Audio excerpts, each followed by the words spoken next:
complete overlapping of roles. And when politicians lose an election, they get hired by SUEZU or Veolie.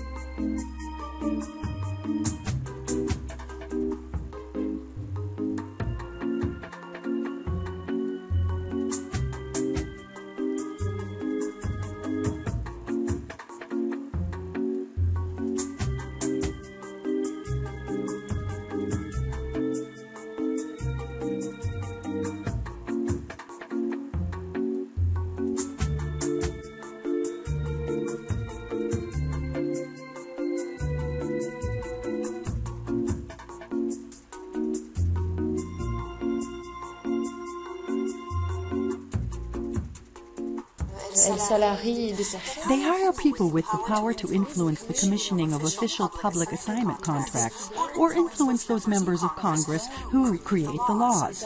For example, deciding on alteration requests, ultimately allowing them access to construction assignment contracts, such as the adaptation of the canal system to newer standards, things that are immediately beneficial to them. They are creating supply and demand themselves with the help of government officials and their lobbyists.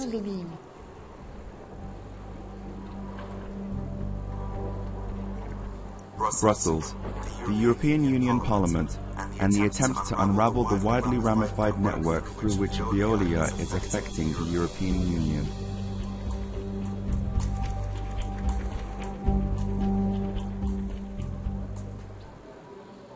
The lobbying of Veolie Environnement in Brussels in water, basically you can say it is important to have a very, very wide and diversified lobbying network to be efficient. What is important is to have the same kind of message delivered through as many channels as possible. So you can use think tanks to organize debates. You can use general business lobbies. You can use specialized water lobbies, such as those ones. And you can use global bodies, such as the World Water Forum, etc. For example, Veolie is dominating one body which is very closely advising DG Research about what kind of projects, research projects, it should fund in the 5 coming years. They are the main funders, I think they are the biggest funders of an entity which is called the Water Supply and Sanitation Technology Platform.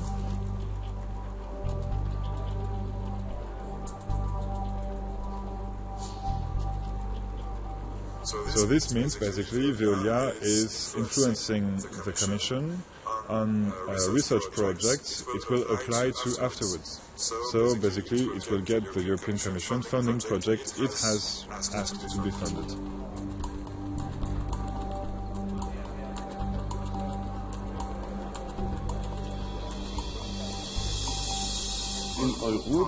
The privatization waves in Europe were never brought on by a large public discourse, but always by a sudden court decision made by the European Supreme Court of Justice, with the intention to force entry into one market or other, or a guideline by the European Commission. And that's why I say, be awake is the rule of thumb. The corporations who wish to break into these business areas continue to exist, and they are constantly rattling the gate of entry to these markets.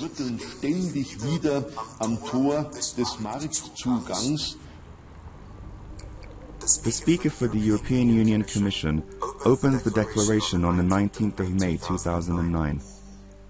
Water is a commodity like everything else.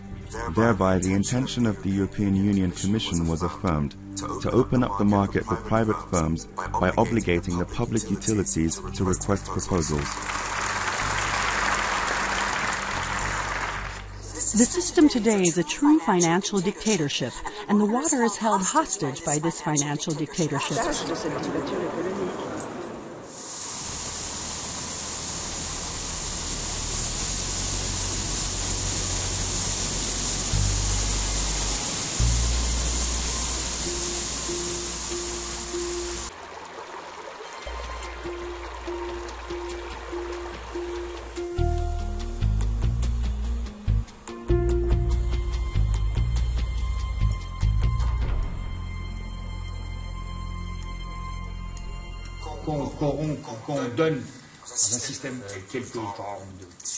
If you meddle in this corrupt system, or give grants, credits, or gifts, then you have to very generously spread your money.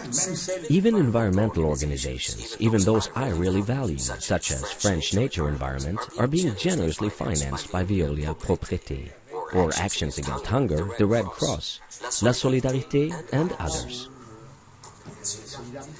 Even in the Catholic aid organization Secours Catholique, the one responsible for issues regarding water is a former chief of staff at Veolie. On every level, we're up against the